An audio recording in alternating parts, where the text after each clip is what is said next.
El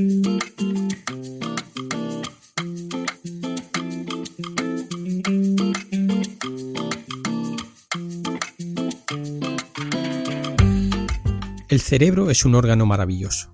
Es el órgano que nos diferencia del resto de animales. Otro asunto es el uso que algunos de ellos hagan de él. Como cualquier otra cosa que maravilla, además de producir admiración, el cerebro también causa misterio. Hay muchas cosas del cerebro que no entendemos. Hace unas semanas en la radio escuché una de ellas. A todos nos ha pasado eso de entrar a una habitación y preguntarnos: ¿a qué venía yo aquí? Como digo, eso no es cosa tuya de tener 1000 cosas en la cabeza. Nos pasa a todos.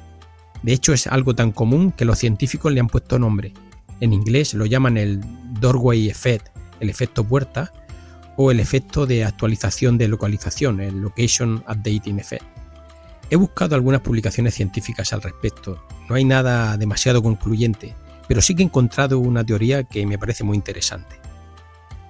Nuestros antepasados vivían en un mundo lleno de depredadores y de peligros, incluidos otros humanos, y por eso, evolutivamente, podría ser conveniente el olvidarte de todo cuando de repente llegabas a una nueva localización, al entrar a una cueva o al salir a un claro del bosque.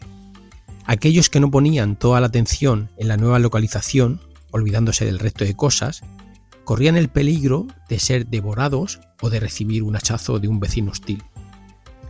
Es una teoría que tiene sentido. Además, me gusta eso de que se premie el olvidarnos de chorradas para centrarnos en lo verdaderamente importante.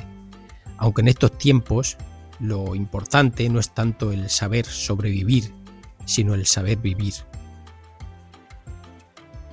De estos asuntos del cerebro sabe mucho Mara Diersen, hija de un neurocirujano y de un artista. Mara modela su cerebro con ciencia, con arte, siendo solidaria, cantando, con rock and roll y sonriendo mucho. Mara Diersen nos recuerda esa frase de Ramón y Cajal que dice: todo ser humano, si se lo propone, puede ser escultor de su propio cerebro.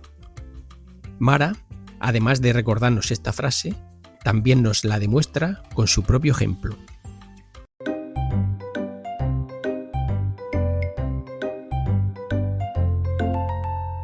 Raticos de Ciencia. Conversaciones con científicos y científicas. La ciencia, como la vida, se disfruta a raticos.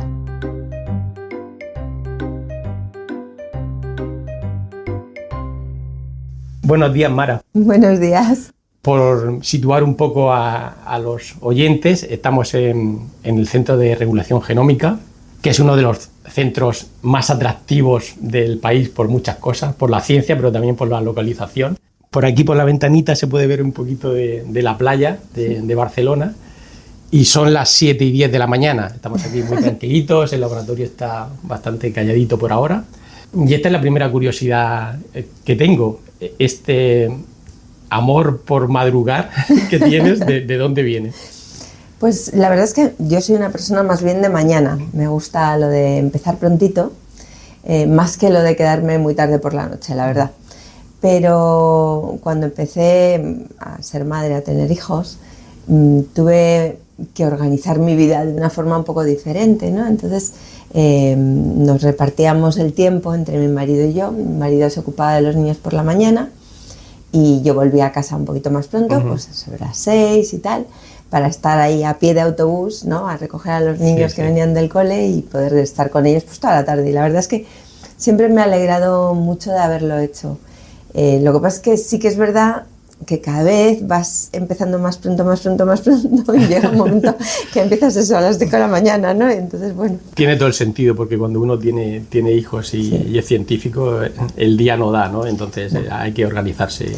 Lo que pasa es que, fíjate, yo luego le he encontrado otra ventaja, y es que, claro, las 3 primeras o 4 primeras horas que estoy en el laboratorio no hay nadie, como ves, o hay muy poquita gente. Y entonces es el momento de concentración, ¿no? De que te puedes realmente concentrar en el artículo que estás escribiendo, en el proyecto que estás preparando, etcétera, ¿no? Sí. Eso está muy ligado al tema de hoy, que es el cerebro y la capacidad de aprender, el cómo aprendemos.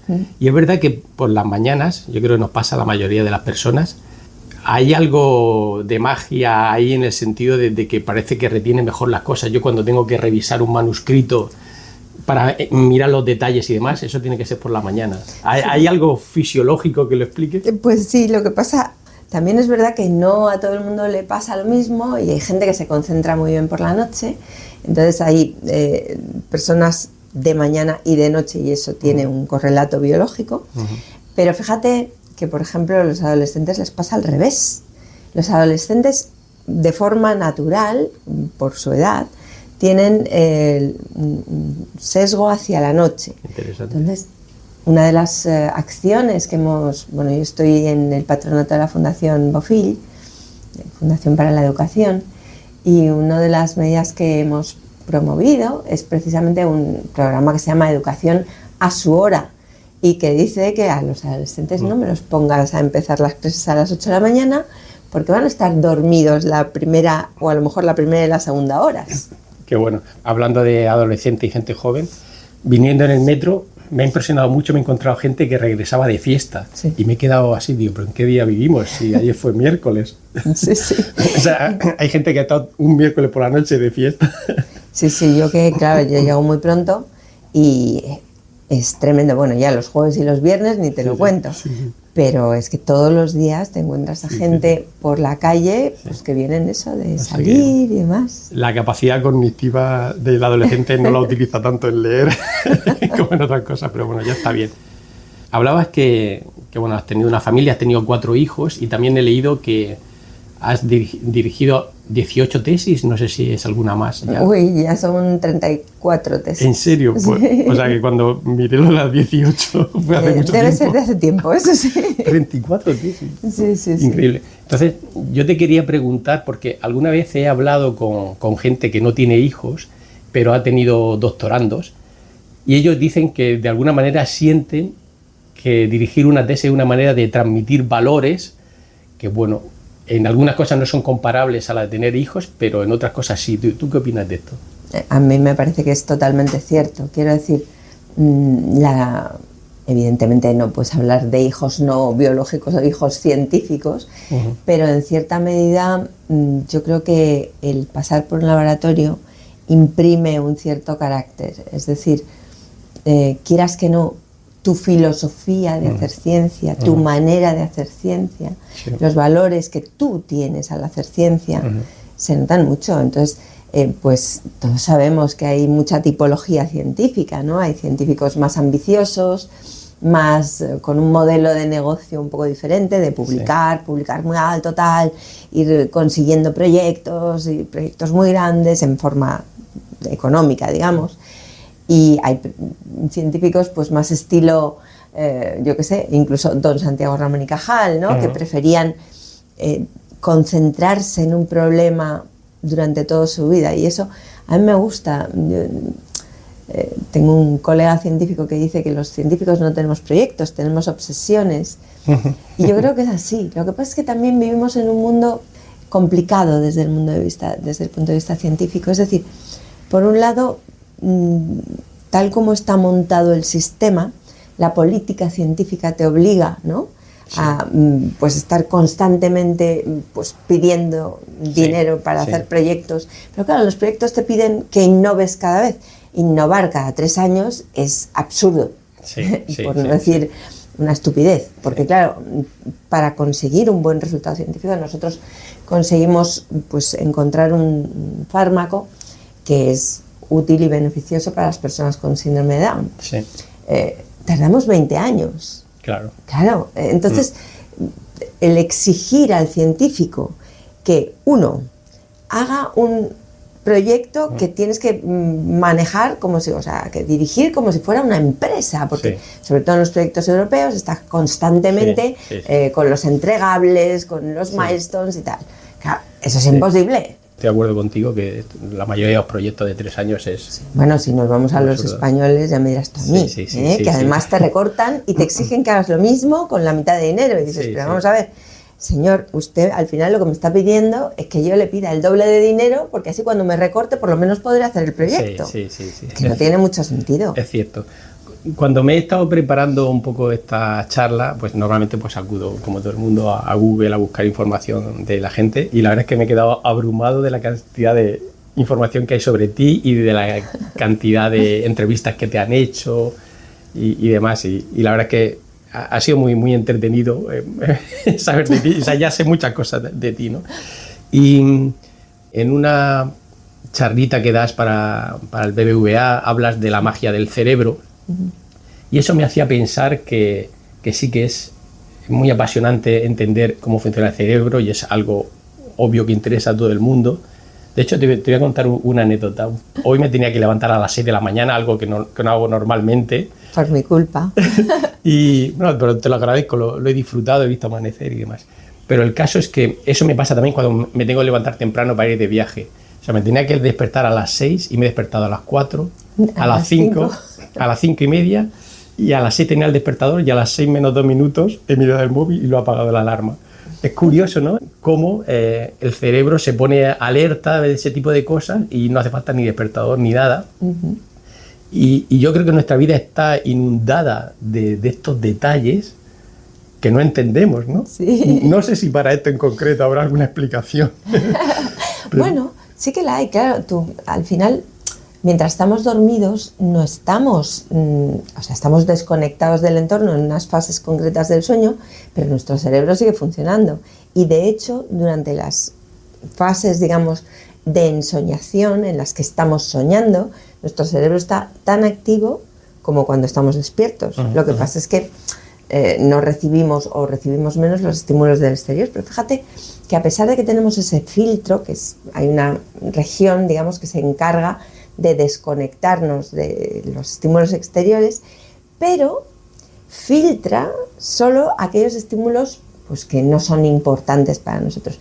Los estímulos importantes, si tú tienes un bebé, aunque estés muy dormido, vas a oír al bebé haciendo Esa también es buena, sí, es correcto. Entonces, en ese sentido, nuestro cerebro, a pesar de que estamos desconectados, y de hecho en otras especies pasa, hay una especie de delfines que duermen solo con medio cerebro cada vez, porque claro, si vienen predadores o lo que sea, hay que estar atento, ¿no? Increíble, sí.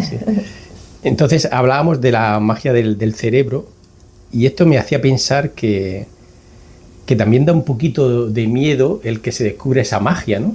Porque imagínate que de aquí a X años, decenas, cientos, seamos tan predecibles a nivel personal que se pierda esa magia, o que podamos químicamente manipular el cerebro para hacernos todos más uniformes. ¿No te parece que da un poquito también de temor el de descubrir, el abrir esa caja del cerebro? Pues fíjate que lo que estás en realidad diciendo es que no te fías un pelo de los humanos. Porque ya lo primero que dices es entender equivale a manipular. Y eso no necesariamente es así. Quiero decir, la tecnología, el conocimiento en sí mismo no tendría por qué ser una herramienta de manipulación. Sí. Pero lo primero que pensamos los humanos, y por eso surgen esos miedos, ¿no? Que le pasa a todo el mundo, pues lo primero que pensamos es, es que si ya pueden leer los pensamientos, me lo van a leer para hacerme daño o para manipularme. Claro, sí. Pero no tiene por qué ser necesariamente así. Es decir, el conocimiento en sí mismo es bueno. Lo que puede ser malo es la utilización que se haga de esa información. Sí, como todo el conocimiento. Algo parecido está pasando con la edición génica y el CRISPR, ¿no? Exactamente. Hay otro debate ahí. Pues, como decíamos, tu carrera se ha centrado en entender cómo podemos aprender, y esto lo has desarrollado en un contexto que me parece muy interesante, que es el síndrome de Down, porque personas con síndrome de Down tienen, digamos, problemas de aprendizaje. Uh-huh. Y todo esto viene, que a mí me ha parecido una historia súper bonita, por un profesor tuyo de Cantabria, que se llama Jesús Flores, que tenía una hija con síndrome de Down, y él investigaba en síndrome de Down, y tú hiciste allí la tesis, ¿no? Uh-huh.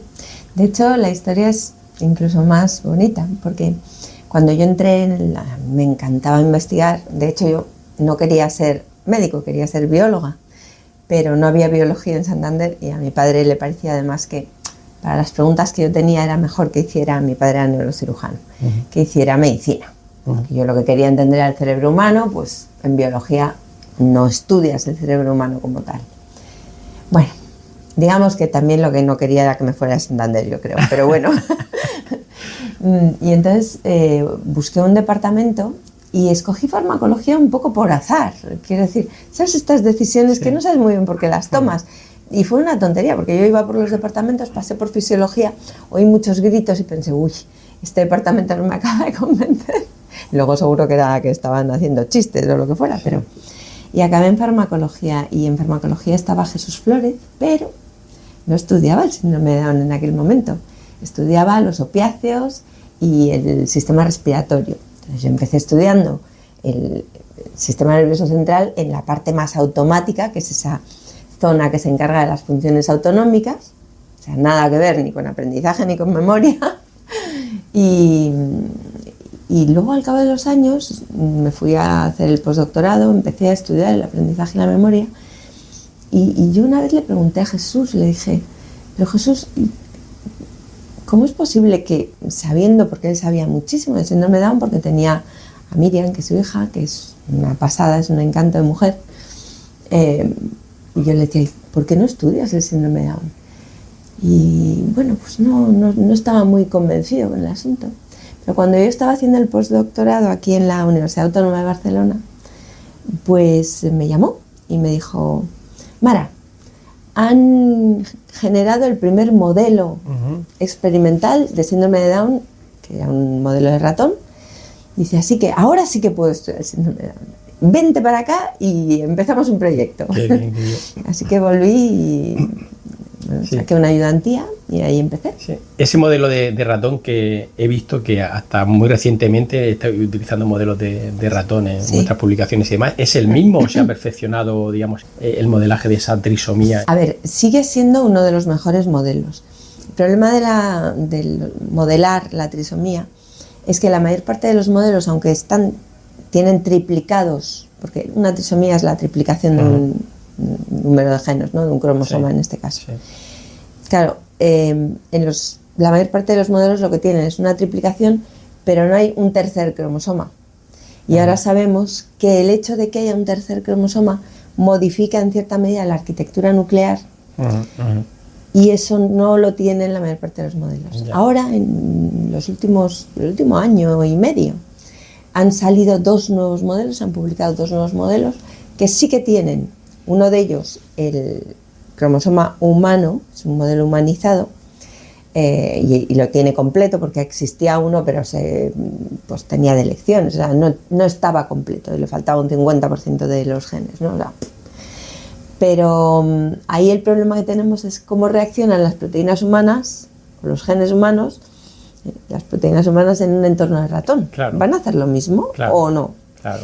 En cambio hay otro modelo en el que han cogido el modelo trisómico que yo empecé utilizando, pero este tiene un problemita, y es que hay unos poquitos genes que no son del cromosoma 21.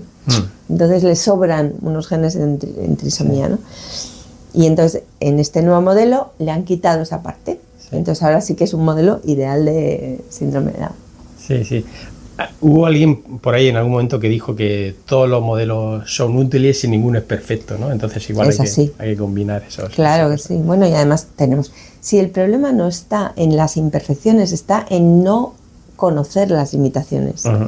Si tú conoces las limitaciones del modelo, ya está. Claro. Hay preguntas que le puedes hacer a un organoide que tienen ahora los mini cerebros y todo esto, ¿no? Sí. Y hay preguntas que no. Exacto, la clave está en la pregunta. Claro.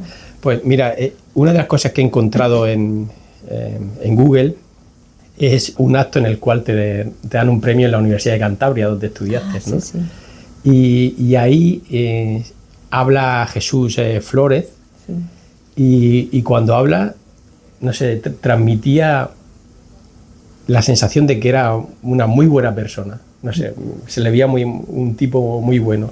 Y he hecho una correlación sencilla, mi N es de 2, pero con Vicente del Bosque, que también tiene un hijo con síndrome de Down, también me parece una persona que transmite una bondad tremenda. Y me preguntaba si las personas con síndrome de Down son capaces de transformar la bondad de los papás, porque bueno, de las mamás se da por asumido, pero de los papás, o sea, dos personas que transmiten bondad, ¿es casualidad o no el que tengan hijos con síndrome de Down? Pues mira, yo siempre lo he dicho, yo creo que las personas con síndrome de Down son personas muy especiales, son personas que realmente te enseñan, ¿no? Te enseñan el entusiasmo, te enseñan esa capacidad de transmitir sus emociones. Son personas muy cariñosas. Hay de todo, no podemos hacer una categoría general, ¿no? Sí. Pero sí que es verdad que bueno, pues son dentro de las discapacidades, yo creo que las menos difíciles de llevar, ¿no? Por la sintomatología. Desde el punto de vista de los padres, yo te diría, yo que he conocido, porque nosotros en el laboratorio, y yo siempre he transmitido ese valor, como decíamos antes, ¿no? Yo siempre digo que detrás de los tubos hay gente, hay personas. Nosotros estudiamos enfermedades que afectan al sistema nervioso. Entonces siempre nos hemos acercado a los pacientes porque aprendemos mucho de ellos, de sus familias. Y yo creo que las familias de personas que lo tienen difícil y las personas que lo tienen difícil son personas muy especiales. Porque han convivido con la dificultad.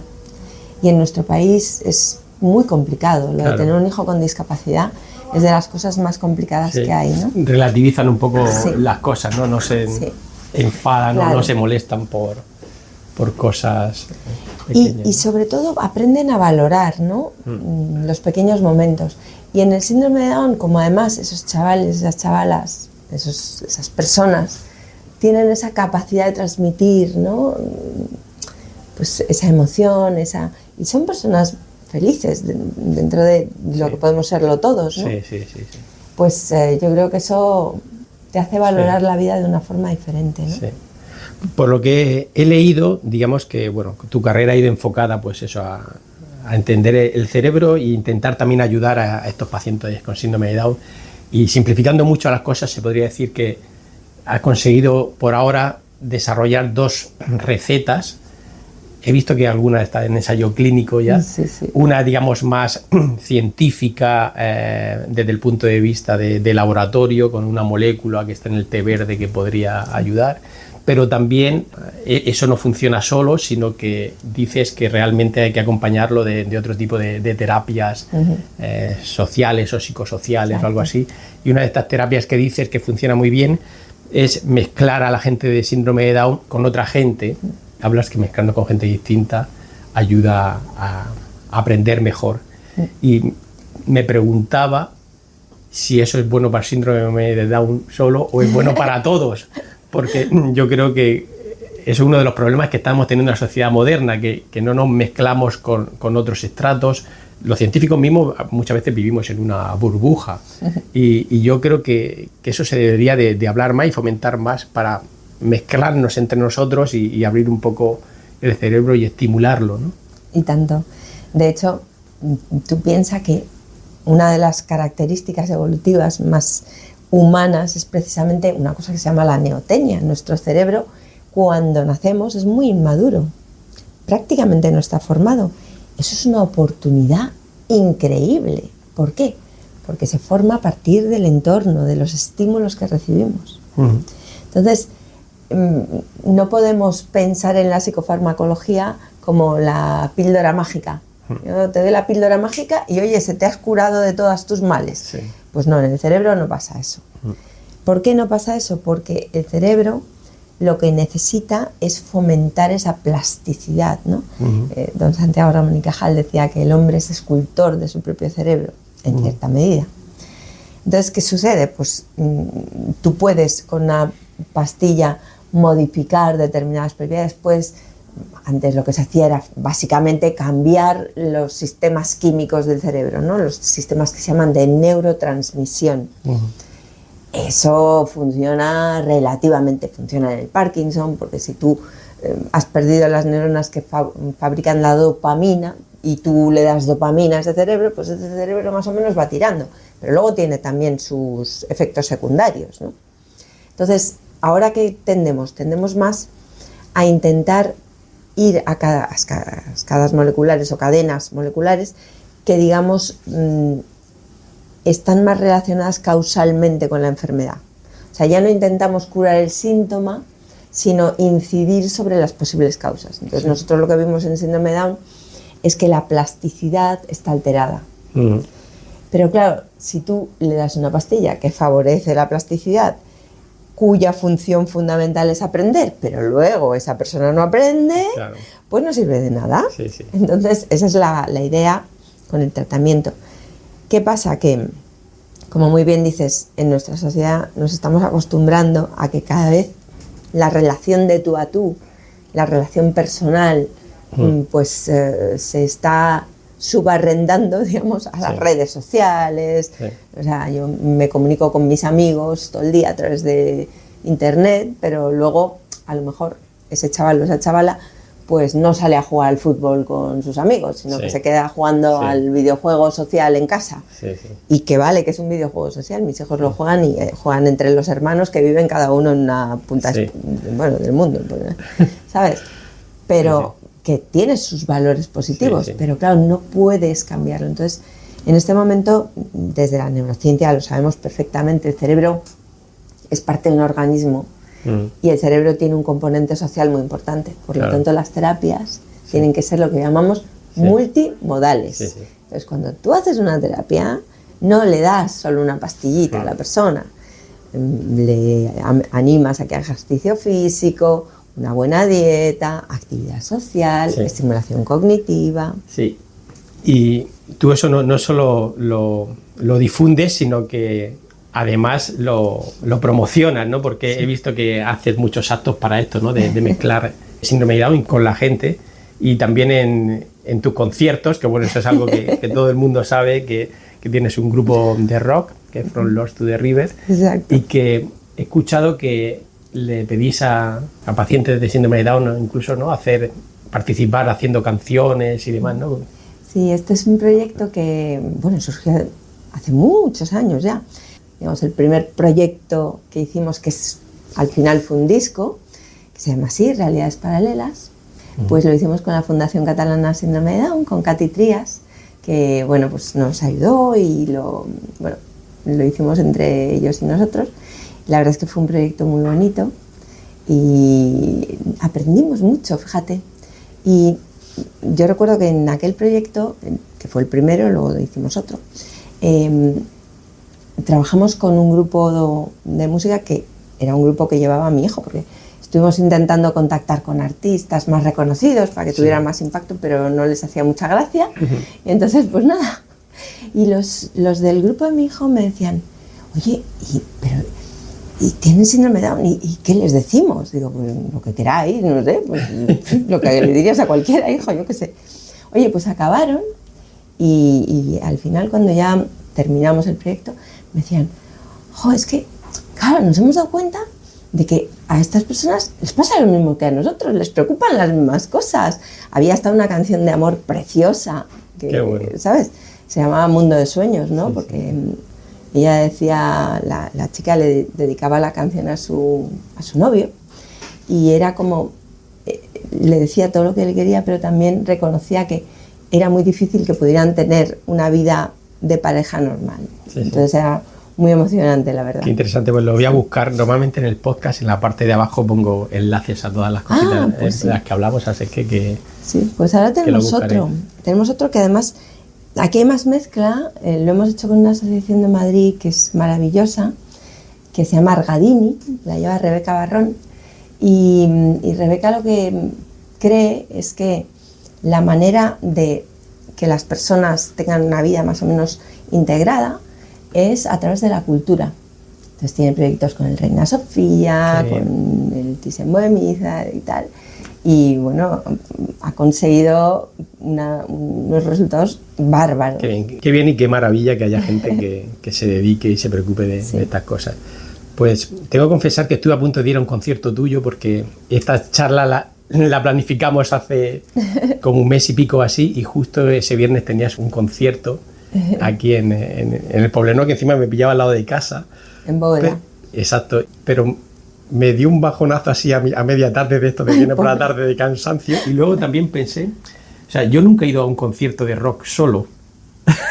Entonces como que me dio un poco de timidez, fíjate que vamos, no soy una persona tímida, he ido solo a partidos de fútbol o algo así, pero ¿cómo voy a ir a un concierto yo solo? ¿Tú has ido alguna vez a un concierto de rock? Y tonto, pero es que además los nuestros son muy participativos, no te sentirías solo en absoluto, porque al final, claro, como estamos mucho con el público, la gente acaba conociéndose, porque empiezan a hablar, claro, de lo que está pasando, ¿no? Sí. Eso es muy divertido. Luego vi en YouTube algunos vídeos de vuestro grupo y la verdad es que, bueno, tienes una energía envidiable, ¿no? Pero bueno, prometo ir a la siguiente. En ese concierto tengo que decir que al menos aporté a la fila cero, porque hay que decir bien. Que todos los conciertos que hacéis son solidarios y demás. Así que, bueno, ahora hacemos uno el 17 de mayo, si te apetece. Pues, ¿y es por aquí cerquita? En Bóveda. Ah, bueno, pues. Para Oncoswim. Lo que pasa es que es un miércoles, ¿eh? O sea, pero es prontito. Vale. Y es por una causa muy buena, porque Oncoswim lo que hacen es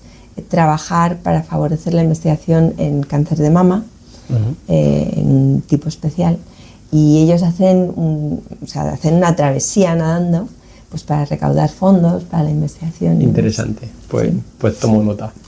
Muy bien.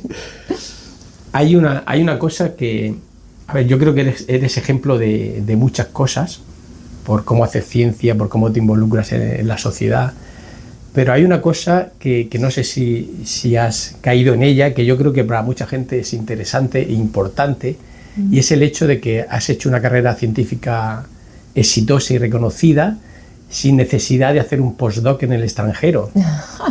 Y yo me he encontrado gente que ha renunciado a la ciencia por circunstancias personales, o porque tu vida no va por ahí, o por 100.000 factores, no puedes o no te cuadra o no te compensa irte 5 o 6 años a vivir al extranjero, y parece que el sistema científico penaliza mucho eso. Te decía que conozco a personas que realmente tu figura les puede alentar a seguir con la carrera científica sin necesidad de irse al extranjero. ¿A ti te ha penalizado mucho eso? Algo te penaliza. A mí me pasó, o sea, fueron circunstancias personales. Yo estaba a punto de irme, ya tenía un postdoc fuera, pero mi padre enfermó y yo era la médico de la familia. Entonces, bueno, pues tuve que renunciar a ese primer postdoc. Tenía hasta la beca del ministerio. Y luego la verdad es que me ha alegrado. El problema que teníamos antes en España es que realmente no había buenos centros. El irte de postdoc fuera, exacto, es lo que te da, es la oportunidad de aprender otras formas de hacer las cosas. Yo creo que es muy ventajoso, sobre todo, el irte a países anglosajones. Son muy buenos, tienen un sistema educativo que les enseña a pensar, cosa que nuestro sistema educativo no hace. Pero bueno, yo tuve también la suerte de tener unos padres que eran muy especiales. Mi padre era neurocirujano y además era una persona con una visión muy renacentista de la vida, ¿no? Con lo cual sabía de todo, sabía muchísimo de todo. Sí. Y mi madre era una artista, era pintora, hizo la carrera de Bellas Artes aquí en Barcelona, pero luego estuvo por todo el mundo. Se conocieron en Nueva York, de hecho. A pesar de que habían vivido puerta con puerta casi en París unos años antes, pero ahí no se conocieron. El destino, ¿no? Y la verdad es que, hombre, cuando eres joven yo creo que está muy bien, pero si no puedes, no pasa nada. No pasa nada. Y yo te digo una cosa, yo después ya empecé a tener hijos y, a ver, siendo madre es uno de los, siendo mujer, ¿no? Uno de los elementos que normalmente desaniman de seguir la carrera científica es precisamente el tener que combinar, ¿no? Entonces yo tengo en mi generación, hay muchas mujeres que decidieron no tener hijos simplemente porque pensaban que era imposible combinarlo y que iba a mermar su carrera científica. Hombre, a ver, he cambiado 4 veces de laboratorio, he tenido que empezar de cero 4 veces en mi carrera científica. Sí. Además, claro, ya no es solo la baja maternal, que dices, es que es una baja de, pues en mi época eran 4 meses. Pero, bueno, era un poco menos, pero luego te podías coger las vacaciones después, ¿no? y después ya el niño iba a la guardería, se te ponía enfermo, no sé qué, sí. o sea, te organizabas como podías. Sí. Pero yo nunca pensé en renunciar ni a lo uno ni al otro. Sí, A mí me encantan las dos cosas. Estoy muy de acuerdo contigo en lo que dices, que yo creo que lo más importante es salir de esa zona de confort y buscar retos y sitios donde puedas aprender que las cosas se hacen de manera diferente, ¿no? Claro. Y a veces los postdocs en extranjero están sobrevalorados porque te puedes ir, o sea, yo te podría decir gente que se ha ido a alguna universidad alemana y ahí hacen las cosas que digo, madre mía, venga, Qué horror. que vuelve lo antes posible, porque de verdad que... Pero es algo que el sistema tiene que intentar arreglar, ¿no? Porque Sí. ahora mismo aquí se puede hacer ciencia de primer nivel y Claro que sí. y lo importante es que la gente de nuevo aprenda y progrese, ¿no? Sí. Pero además, fíjate, hay otra cosa que a mí me molesta un poco de todo el sistema, ¿no? Y es que, quiero decir, yo he visto y tengo muchos colegas que a lo mejor no están en un centro brutal, ni tienen muchos medios, y hacen una ciencia espectacular. Sí, sí. Entonces, aquí hay dos problemas. Yo creo que en España, digamos, los estamentos gubernamentales nunca se han creído la ciencia. Ese es el problema que tenemos. Se llenan la boca con, no, sí, tal, hay que apoyar la ciencia, pero nunca se lo han llegado a creer. Sí. Y es como que los científicos estamos como jugando y nos dejan jugar. Sí. Y es que no es eso, es al revés. Y está demostrado, los países que invierten en ciencia, económicamente, socialmente, culturalmente, van mucho mejor. Sí. Aquí no nos lo acabamos de creer. Sí, sí, sí. Pues antes me has comentado eso, que tu padre era neurocirujano y en cierto modo relacionado con la ciencia, y tu madre artista, y con esto tiene sentido la última sorpresa que me llevé sobre ti, que fue anoche. Me encontré que también has escrito un libro. Dos. Ah, 2 libros. Bueno, yo encontré uno que se llama El cerebro del artista. Sí. O sea, qué manera de combinar las dos cosas. Digo, pero bueno, esta mujer, ¿de dónde saca el tiempo? Ya. Y bueno, lo he podido ojear un poquito, porque bueno, me lo bajé en formato electrónico y bueno, la verdad es que empiezas explicando muy bien, de una manera muy divulgativa, lo que es una neurona, lo que es el sistema nervioso, y de pronto no evitas barrizales, porque de pronto dices, bueno, ¿y ahora qué es el arte? Digo, madre mía, qué valiente que es esto, ¿no? Hábleme un poco de la idea de este libro. Bueno, al final el arte es un producto de la mente humana. Entonces el arte tiene dos componentes. Por una parte, los artistas utilizan trucos neurológicos, si me permites decirlo así. Es decir, tú cuando ves el cuadro de la Mona Lisa, ¿qué hace Leonardo? Lo que hace es una sonrisa efímera, ¿no? Una sonrisa que si le miras a la boca no la ves. Solo la ves cuando no la miras. ¿Por qué? Porque utiliza un truco que es la visión periférica. Nosotros del mundo lo único que vemos enfocado es un punto que está más o menos, si yo estiro el brazo, donde está mi pulgar. Todo lo demás no está enfocado, es una ilusión. Qué interesante. Y la mayor parte de nuestra experiencia visual son inferencias que hace nuestro cerebro. Porque nosotros no captamos toda la información, pero básicamente porque no tenemos receptores para ello. Aquí hay ondas de radio pasando y tú y yo no las estamos oyendo, la radio, vamos. Yo por lo menos no sé tú. Pero no solo eso, sino que después lo filtramos y ahora hay un ruidito ahí fuera y tú y yo estamos filtrándolo, ¿no? Sí. Entonces, al final el arte, ¿qué hace? El arte, por un lado, utiliza esos trucos y nos enseña a los científicos muchísimas cosas. Hay científicos que solamente se dedican a estudiar cómo vemos, cómo nuestro cerebro procesa esa información, ¿no? Y por otro lado, el arte también es expresión de los valores humanos, ¿no? De nuestras inquietudes. O sea, nosotros a través del arte podemos expresar, a través de lo que quieras, de una obra de teatro. Esta mañana escuchaba que hay una obra en este momento en cartel, ¿no? En el Teatro Goya creo que es, de Lola Herrera, sobre el futuro de la humanidad con la tecnología, ¿no? Entonces, ¿qué hacemos? Como decíamos antes, expresamos nuestros miedos, nuestras inquietudes a través de obras, o nuestras reivindicaciones a través de obras de arte. Y esas obras de arte, a su vez, tienen un impacto sobre nuestra manera de pensar. La música, por ejemplo, es de los estímulos más interesantes desde el punto de vista neurobiológico, ¿no? Porque, primero, es un lenguaje, pero es un lenguaje que lo que activa son las regiones relacionadas con la emoción. Entonces es un lenguaje muy poderoso, mucho más poderoso que el lenguaje hablado. Sí, sí. Y hay cosas muy curiosas. Por ejemplo, hay personas que pierden la capacidad de hablar, pero no la capacidad de cantar con letra. O, por ejemplo, ¿de qué te acuerdas tú mejor? ¿De un poema o de una canción? O, por ejemplo, ¿cómo aprendíamos de pequeños? La tabla de multiplicar con música. Esto enlaza un poco, ¿no?, con lo que hablábamos al principio de la magia del cerebro también, ¿no? Porque hay una magia en estas expresiones artísticas, tanto música como obras de arte, el por qué a una persona le causa una emoción y a otra persona no.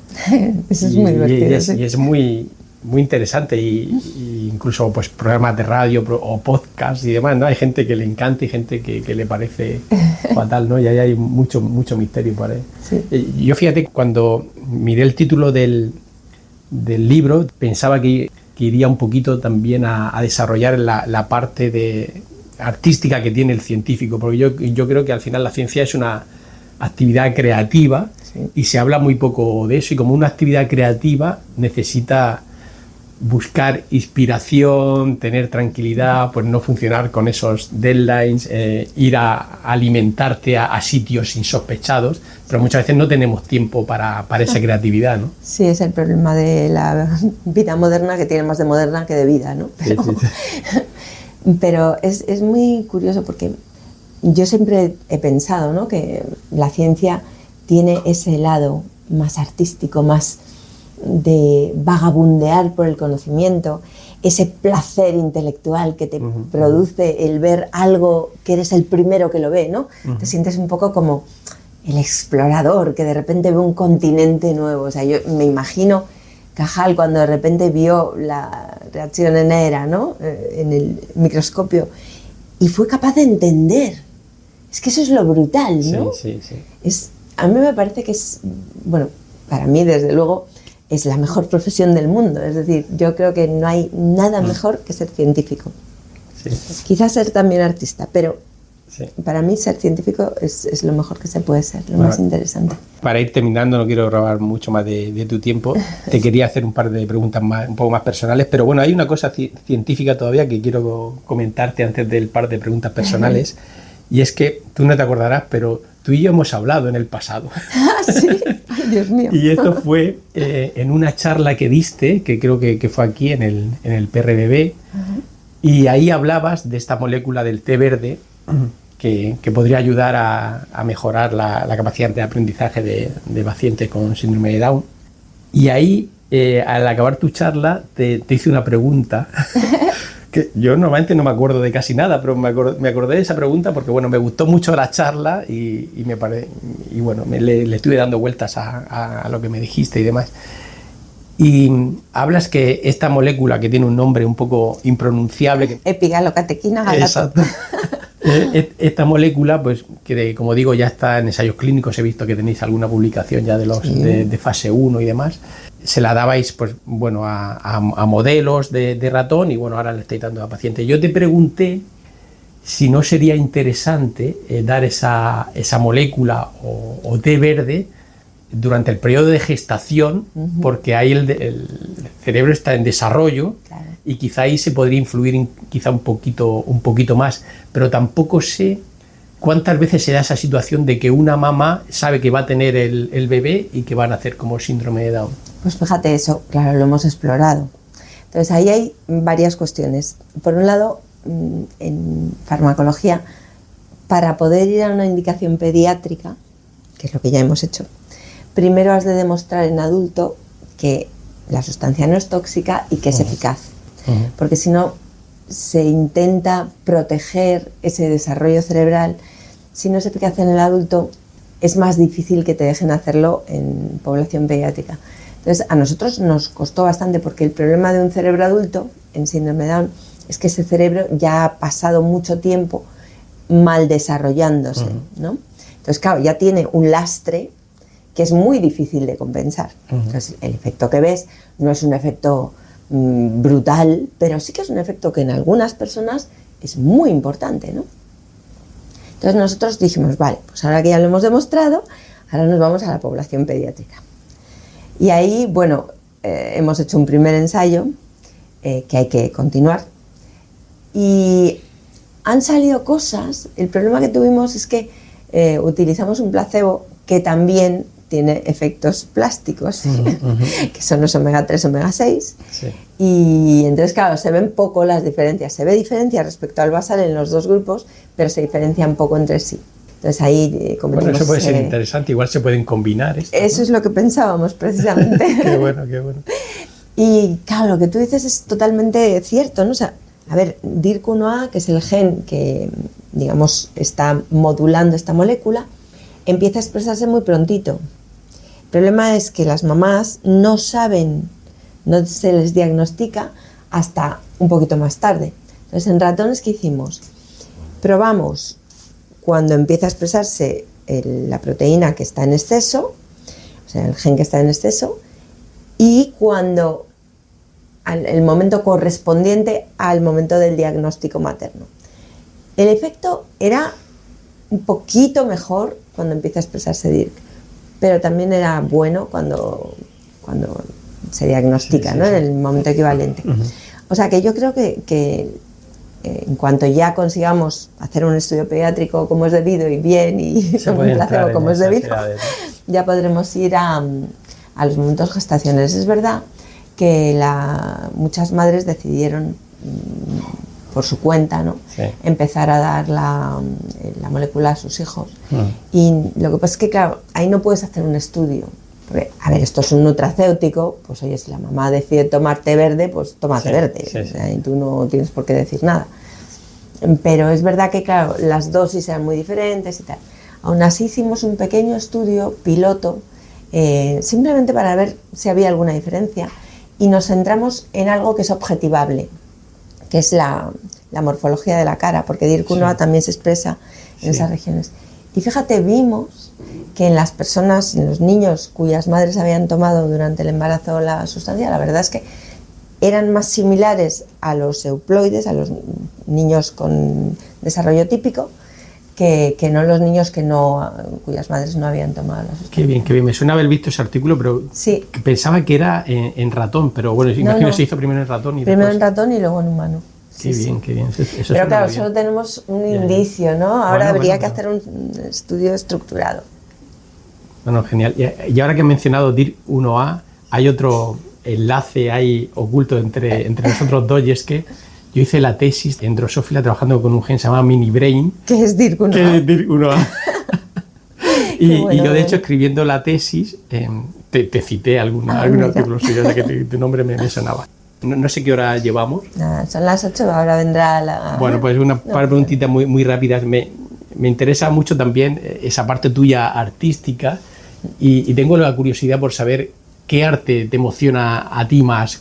Eres música también, sí, pero no sé si te emociona mucho más el cine o una pintura, o realmente lo que más te pone los pelos de punta son canciones determinadas y cuáles. Uy... A mí la verdad es que todas las manifestaciones artísticas en sí mismas me parece que son increíbles.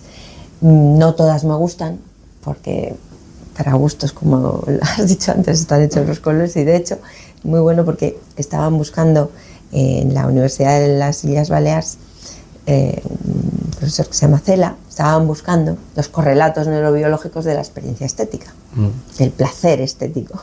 Sí. Y no los encontraban, y se dieron cuenta de que era porque ellos imponían qué era lo bello y qué era lo feo. Cuando dejaron que uno decidiera qué era lo bello y qué era lo feo, entonces lo encontraron.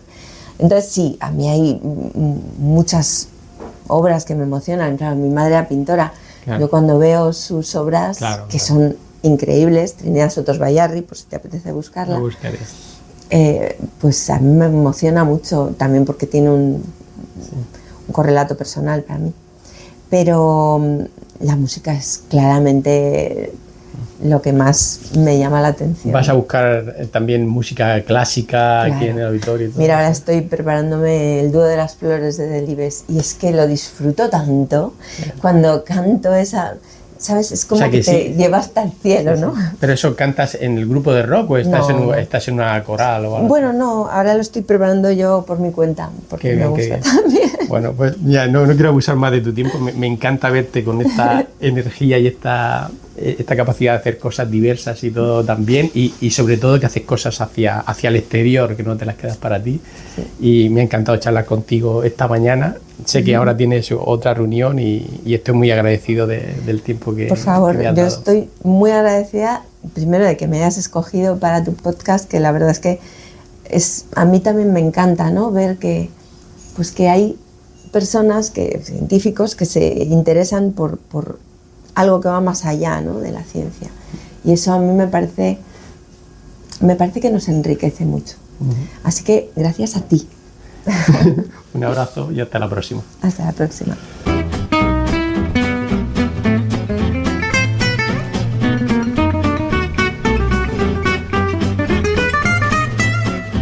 Hasta aquí Raticos de Ciencia. Te esperamos en el próximo podcast.